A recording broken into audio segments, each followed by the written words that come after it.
Ang taong mahilig manlait, parang unggoy na nakasabit. Cute kaya nito. Oh, pak, aura. Tuwang-tuwaan ako sabi niya, Daddy, why do you have long arms?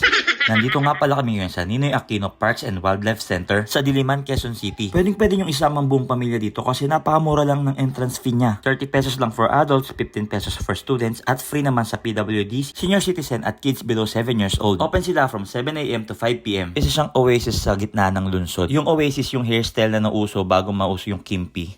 Basta para siyang protected area para ma-conserve yung biodiversity. Napakalawak niya, no? Tapos nahati siya sa dalawang part, yung lagoon tsaka yung zoo. Pero sa zoo muna tayo for today's video kasi alam ko gusto mo makita yung best friend mong ahas.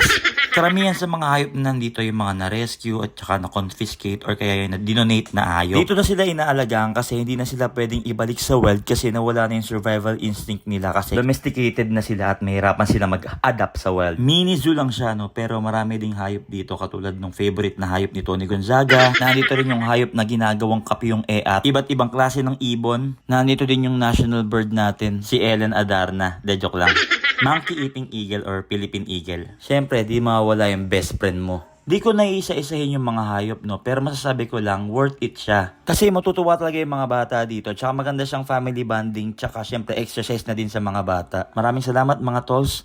Sa susunod na video, pupunta naman tayo sa lagoon. Follow for more. Hanggang sa muli, paalam!